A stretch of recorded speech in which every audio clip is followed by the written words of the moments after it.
Nach wie vor denken ganz viele, den Kontakt zur geistigen Welt oder gar channeln können nur Auserwählte herstellen. Irrtum. 3 Schritte erfährst du, wie auch dir das gelingen kann und welchen Nutzen du davon hast, wenn du in Kontakt zur geistigen Welt, zum Universum, zu Gott, wie auch immer du es nennen magst, bist. Zum Thema Kontakt zur geistigen Welt habe ich auf meinem YouTube-Kanal verschiedene Videos. Das eine oder andere verlinke ich auch am Ende dieses Videos noch einmal für dich. Du wunderst dich vielleicht über dieses etwas ungewöhnliche Ambiente. Das hat einen speziellen Grund. Kürzlich habe ich Claudia Mucha kennengelernt, die einen Telegram-Kanal hat, auf mich zukam und fragte, ob ich für ihre Kanalmitglieder nicht einmal ein paar Dinge ihr beantworten könnte zum Thema Kontakt zur geistigen Welt.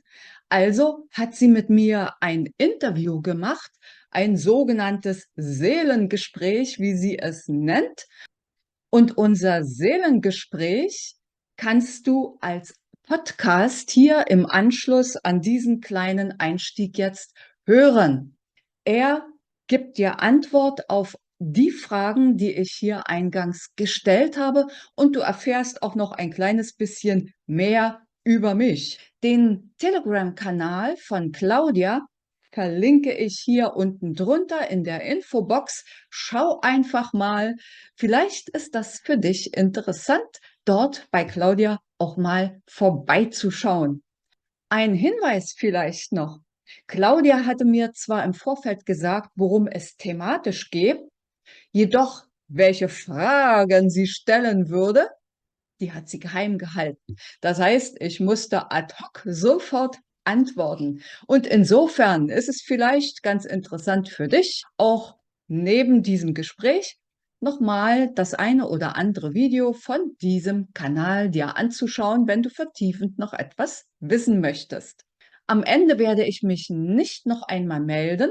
Daher hoffe ich, dass du Spaß hast am Hören des Seelengesprächs zwischen Claudia und mir, eine gute Zeit hast und die eine oder andere Inspiration für dich daraus entnimmst.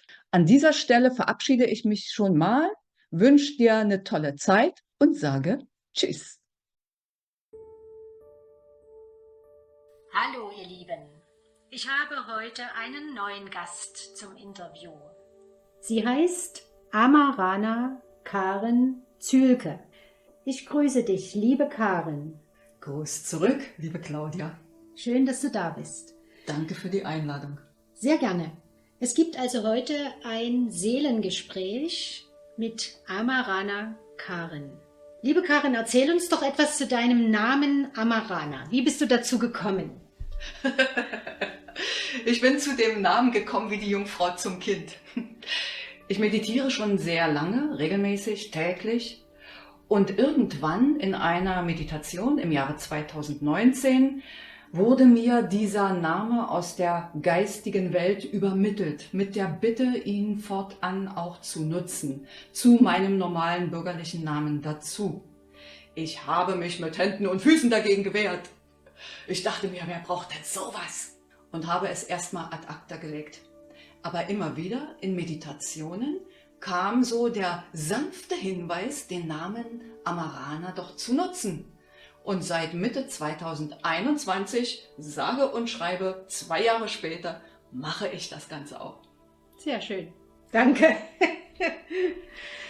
Und damit sind wir auch schon beim Thema. Das Thema heute ist Kontakt zur geistigen Welt. Und da bist du ja Spezialistin. Meine erste Frage an dich ist, wie bist du eigentlich auf die Idee gekommen, Kontakt zur geistigen Welt aufzunehmen? Das klingt vielleicht verrückt, aber ich bin gar nicht auf die Idee gekommen, sondern die geistige Welt ist auf die Idee gekommen. Zu Anfang waren das nur so Botschaften, die plötzlich da waren, von denen ich aber genau wusste, dass die nicht meiner blühenden Fantasie entsprungen waren, sondern anderen Ursprung hatten. Und so nach und nach ist mir klar geworden, dass ich Verbindung zur geistigen Welt, zu meinem höheren Selbst, zum Universum einfach habe. Und in der Rückschau wurde mir auch klar, dass ich das schon viel, viel früher hatte. Ich erinnere mich an Situationen, da war ich etwa 20, 21 Jahre alt. Da habe ich auch schon Botschaften erhalten. Aber damals, ich glaube, da wären die Männer mit den weißen Jacken gekommen, wenn ich dazu etwas geäußert hätte. Ja, und dann ist mir deutlich geworden, dass ich insbesondere dann, wenn mein Gedankenkarussell in die Ruhe kommt, den Kontakt habe und zu allen Fragen, die ich habe, mein Leben betreffend, meine nächsten Schritte betreffend, meine Gesundheit betreffend, Auskünfte aus der geistigen Welt erhalte. Und am besten ist das, wenn ich zum Beispiel in der Natur unterwegs bin, im Wald oder an einem fließenden Gewässer. Für mich ist ein fließendes Gewässer besser als nur ein See. Warum das so ist? Keine Ahnung. Die Menschen sind verschieden. Ja. Und wie ist es am Meer? Am Meer ist es traumhaft. Traumhaft. Das Meer, da habe ich das Gefühl, da ist der Draht noch viel direkter.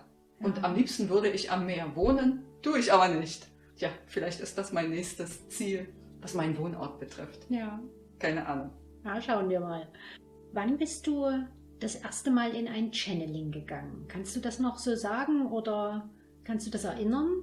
Oder ist das einfach so irgendwann da gewesen, also dass du die Gedanken hattest, die Visionen und...